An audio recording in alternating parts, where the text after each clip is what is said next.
आइए देखते हैं क्वेश्चन नंबर 4। ठीक है, 3 प्रश्न हो गए हैं डियर। बहुत ही आराम से सवाल को समझना है, उसके कॉन्सेप्ट को लगाते हुए चलना। पहला काम क्या करना है, जो त्रिकोणमिति का फंक्शन दिया रहेगा उसको लिखना है, त्रिभुज बनाना है, त्रिभुज के बाद तीनों भुजाओं को ज्ञात कर लेना है पाइथागोरस प्रमेय से, और उसके बाद जो वैल्यू दी हो ज्ञात करने के लिए उसको। क्वेश्चन नंबर 4 क्या कह रहा है कि यदि 15 cot a बराबर 8, 15 cot a बराबर 8 हो तो sin a और sec a का मान ज्ञात कीजिए। ये एनसीईआरटी का प्रश्नावली कौन सा है, 8वां, जिस प्रश्नावली का क्या नाम, अध्याय का नाम क्या है, त्रिकोणमिति का परिचय। ठीक है,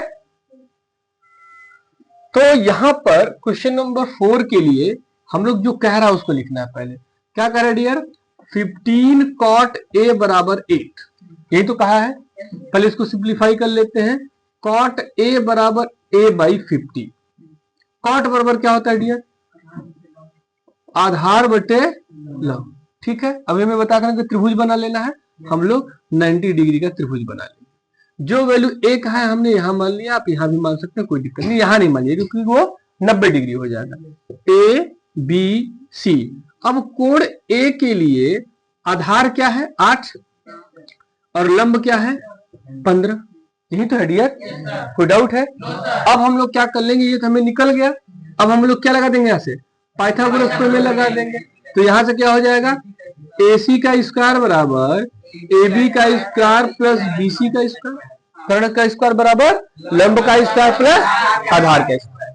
ठीक है, चलिए तो AC हमें निकालना ही है, AC का स्क्वायर, AB क्या है डियर 8 का स्क्वायर, BC क्या है 15, 8 अट्ठे 64, 15 15 225, जोड़ देंगे 9 8 2, और यहाँ पर AC के लिए अगर अंडर रूट ले तो यह मान जो होता है वो 17 का वैल्यू हो, 17 गुणे 17 कर देंगे तो आ जाएगा 200। ठीक है, अब हमें क्या करना है, ये तो हमें तीनों भुजाएं निकल गई, कोई प्रॉब्लम है डियर। चलिए अब क्या मान का है, साइन ए, अब जो कहा है वो हम निकाल लेंगे। पहला डियर क्या कहा है, साइन ए, पहले तो ए छोड़ दीजिए क्योंकि ए यहां भी हो सकता है, यहां भी हो सकता है। जैसे ही उसका स्थान बदलेगा उसके लंब और आधार आपस में क्या हो जाएंगे, बदल जाएंगे। ठीक है, तो साइन बराबर क्या होता है, लंब बटे, कोई दिक्कत है डियर, तो लंब क्या है, ए के लिए लंब क्या है 15 और कर्ण क्या है, कोई दिक्कत। अब क्या कह रहा है, सेक ए कहा है, उसकी वैल्यू निकाल लेते हैं। सेक बराबर क्या होता है, कर्ण बटे, कर्ण क्या है डियर ए के लिए 17, आधार क्या है 8। ठीक है, ध्यान दीजिए इस ए के लिए आधार 8 होगा, 15 नहीं होगा।